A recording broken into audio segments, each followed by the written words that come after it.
Good afternoon, everyone. We are currently running as president of our dear country. We were significantly facing struggles that now we have to make adjustments to cope up with the changes caused by the pandemic. But this will never cease our hearts and mind for our greater good. If we're talking about the state of politics in the Philippines, first thing that you will think if you hear the governments in the Philippines is that our government is corrupt and all just business. All talks, no actions. Filipino mostly agree that there is a corruption and almost in the said family dynasties are mostly associated to the corruption on the government. Being invasive and lack of transparency to the public, this lead to poor management of the country, rush projects, and money wasted on doing so.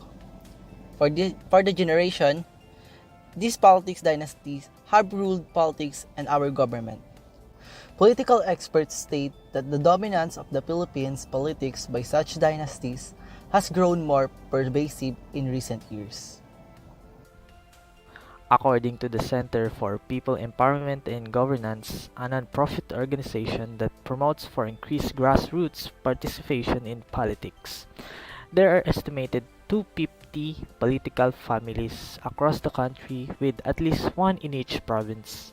They hold posts at all levels of government. According to the group, 160 members of Congress belong to these clans. This public procurement sector, which is plagued by pervasive corruption, anomalies, and inconsistent application of legislation, has a very high risk of corruption.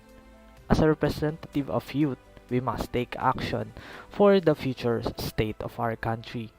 And we fight the corruption on our government. The media is also suppressed that is caused by corruption. If the government does not favor what the media exploits, their wrongdoings, they silence them. Bribing the irregular payments in return for judicial decisions are common. When dealing with tax administration, there is a considerable amount of corruption. Around 7 of businesses said that they expect to present gifts to tax officials during meetings. I can clearly see the effects of corruption on our government and we do not take action, then who would be? The time is now to fight corruption and vote for the better leader for our country that will lead our country to a better future. Unable to achieve desired job or what we want to be when we grow up is of course by studying. Changes to the educational system are aimed at better preparing students for jobs and further education, both at home and abroad. When I was a student, I experienced many changes on schooling. I experienced the time that the government just implement the K-12 program. Of course, this made me an intergrowing issue and made some favor to this change and some are counterpart. But think about it now. It was a good law that the government implemented because compared to non-K-12 graduates, they do not have the education we have now and struggling on adapting new changes.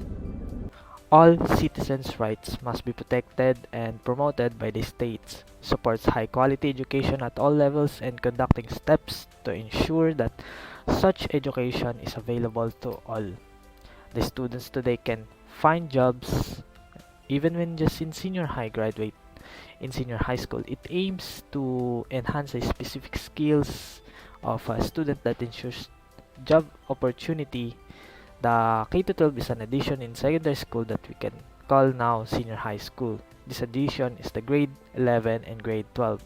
The chosen strand or track that the students will be pursuing will be, of course, be the one that will be enhanced on grade 11 and grade 12.